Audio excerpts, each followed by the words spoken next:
ಹೃದಯಕ್ಕೆ ರಕ್ತದ ಪೂರೈಕೆ ಸರಿಯಾಗಿ ಆಗದಿದ್ದರೆ ಅದು ಕೊಲೆಸ್ಟ್ರಾಲ್ನ ಲಕ್ಷಣಗಳಾಗಿರಬಹುದು.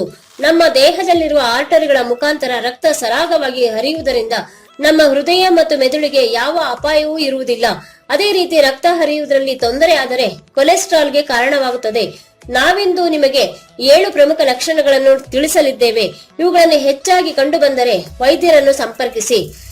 ಮೊದಲನೆಯದಾಗಿ, ಕೈ ಬೆರಳುಗಳು ಹೆಚ್ಚು ಜುಮ್ ಎನಿಸುವುದು. ಕೈ ಬೆರಳುಗಳಲ್ಲಿ ಹೆಚ್ಚಾಗಿ ಜುಮ್ ಎನ್ನುವ ಅನುಭವ ಕಂಡು ಬರುತ್ತಿದ್ದರೆ ಅದು ಕೊಲೆಸ್ಟ್ರಾಲ್ನ ಲಕ್ಷಣ.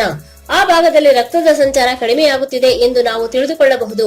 ನಮ್ಮ ದೇಹಕ್ಕೆ ಬೇಕಾದ ಅವಶ್ಯಕ ಆಕ್ಸಿಜನ್ ಕೊರತೆ ಮತ್ತು ನ್ಯೂಟ್ರಿಯೆಂಟ್ಗಳ ಕೊರತೆಯೇ ಇದಕ್ಕೆ ಪ್ರಮುಖ ಕಾರಣ.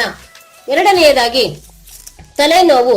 ತಲೆಯ ಹಿಂಭಾಗದಲ್ಲಿ ಪದೇ ಪದೇ ನೋವು ಕಾಣುತ್ತಿದ್ದರೆ ಅದು ಕೊಲೆಸ್ಟ್ರಾಲ್ನ ಲಕ್ಷಣ.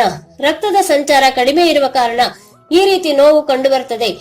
ಅತಿ ಹೆಚ್ಚು ಲಕ್ಷಣವನ್ನು ನಿರ್ಲಕ್ಷಿಸುವುದರಿಂದ ಮೆದುಳಿಗೆ ಸ್ಟ್ರೋಕ್ ಆಗುವ ಸಾಧ್ಯತೆಯೂ ಇರುತ್ತದೆ. ಇದು ಸಾಮಾನ್ಯವಾಗಿ ಅತಿ ಒತ್ತಡದಲ್ಲಿರುವ ವ್ಯಕ್ತಿಗಳಲ್ಲಿ ಕಂಡುಬರುತ್ತದೆ. ಮೂರನೆಯದಾಗಿ, ಕೈಕಾಲು ಸದಾ ತಣ್ಣಗಿರುವುದರಿಂದ ರಕ್ತ ಸಂಚಾರ ಅತಿ ಕಡಿಮೆ ಪ್ರಮಾಣದಲ್ಲಿ ಆಗುತ್ತಿರುತ್ತದೆ. ಇದು ನಮಗೆ ಆರ್ಟರಿಗೆ ಸಂಬಂಧಿಸಿದ ಕಾಯಿಲೆಯ ಲಕ್ಷಣವಾಗಿರುತ್ತದೆ. ಸಾಧ್ಯವಾದಷ್ಟು ಬೇಗ ವೈದ್ಯರಲ್ಲಿ ಇದನ್ನು ಪರೀಕ್ಷಿಸಿಕೊಂಡರೆ ಉತ್ತಮ. ಅದರಲ್ಲೂ ಸಹ ಒಂದೇ ಕಾಲು ಒಂದೇ ಕೈ ತಣ್ಣಗಿದ್ದರೆ ಆದಷ್ಟು ಬೇಗ ವೈದ್ಯರ ಸಲಹೆ ಪಡೆಯಬೇಕು.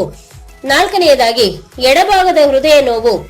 ಇದು ನಮಗೆ ಹೆಚ್ಚು ಕೊಲೆಸ್ಟ್ರಾಲ್ ಇದೆ ಎಂಬುದರ ಲಕ್ಷಣ.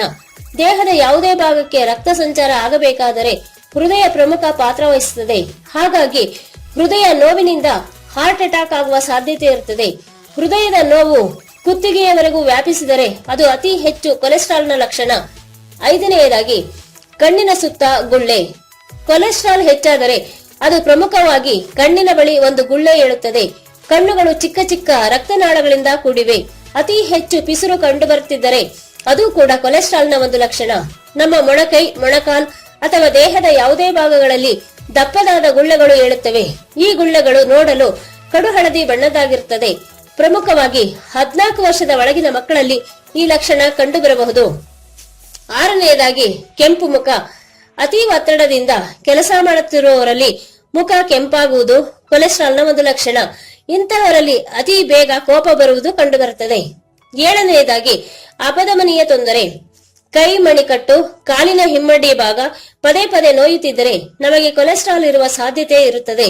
ಕಾಲಿನ ಮೀನಖಂಡದಲ್ಲಿ ಅಗಲವಾದ ಕಪ್ಪು ಮಚ್ಚೆಗಳು ಕಂಡುಬರುತ್ತದೆ.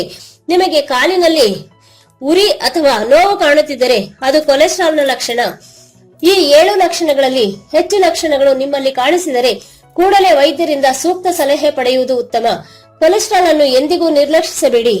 ನ್ಯಾಚುರಲ್ ಆಗಿ ಹೈ ಕೊಲೆಸ್ಟ್ರಾಲ್ ಅನ್ನು ಹೇಗೆ ತಡೆಗಟ್ಟಬಹುದು ಎಂಬ ಮಾಹಿತಿಯನ್ನು ನಮ್ಮ ಮುಂದಿನ ವಿಡಿಯೋದಲ್ಲಿ ನೀಡಲು ಪ್ರಯತ್ನಿಸುತ್ತೇವೆ. ಈ ಮಾಹಿತಿ ನಿಮಗೆ ಇಷ್ಟ ಆಗಿದ್ದರೆ ನಮ್ಮ ವಿಡಿಯೋನ ಲೈಕ್ ಮಾಡಿ, ನಮ್ಮ ವಿಡಿಯೋ ಲಿಂಕ್ ಅನ್ನು ನಿಮ್ಮ ಸ್ನೇಹಿತರಿಗೆ ಶೇರ್ ಮಾಡಿ. ನೀವೇನು ನಮ್ಮ ಚಾನೆಲ್ಗೆ ಸಬ್ಸ್ಕ್ರೈಬ್ ಆಗಿಲ್ಲ ಅಂದ್ರೆ ಈಗಲೇ ಆಗಿ. ನಿಮ್ಮ ಅಭಿಪ್ರಾಯವನ್ನು ಕಾಮೆಂಟ್ ಮೂಲಕ ನಮಗೆ ತಿಳಿಸಿ.